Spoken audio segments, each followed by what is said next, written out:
Welcome to After Dark Creations Art and Review. I'm Jen, your artist and monster buddy, here to share my love of cult films, movies, music, and books with you. This week, I'll be reviewing Gremlins. Gremlins was released in June 8th of 1984 and was directed by Joe Dante. The screenplay was written by Chris Columbus. The film stars Zach Galligan, Phoebe Cates, and Howie Mandel as the voice of Gizmo. Character actor Hoyt Axton and Dick Randall also play parts in the film.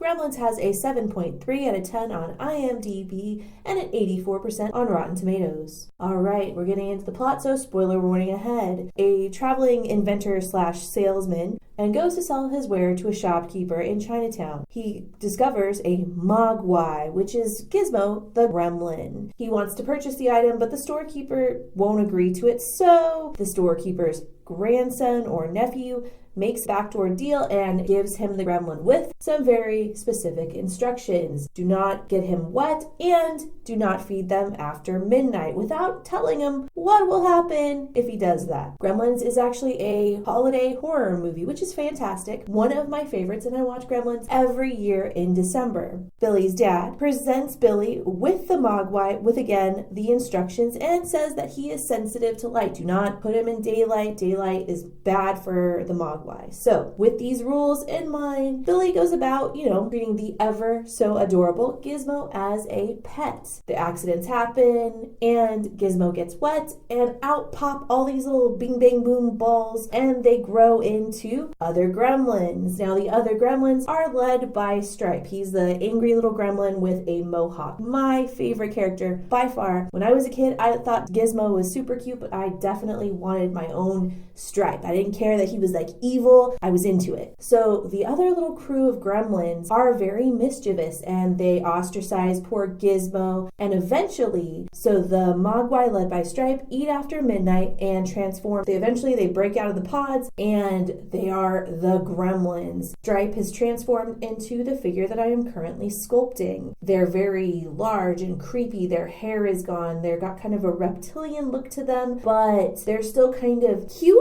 I know a lot of people think they're really ugly, but I still think they're pretty damn adorable. The gremlins run amok on this town, and it is up to Billy and Kate to fix it. They have to wrangle all the gremlins, and they take over the bar. Hilarity and terror ensues. The scariest part of the movie for me was worrying about Billy's dog. I was so afraid that the dog was gonna die. I mean, the gremlins torture him and hide him up with Christmas lights, but he's okay. Again, not super scary, but elements that are pretty frightening for a little kid. So I wouldn't recommend this movie if you're younger than 10. This might be scary for you. Other than that, it's pretty entertaining. It's very funny. It's very, very 1980s. It has a lot of common tropes of the era. Very much a film that was a product of the 80s. They are able to get rid of all the other gremlins. There's a big showdown between Stripe and Gizmo drives this adorable little Barbie car that I actually had. So it was really fun watching Gremlins. It's a great movie. Oh, there's my little gremlin. Her name's Lucy, barking in the background. I apologize for the barks, guys.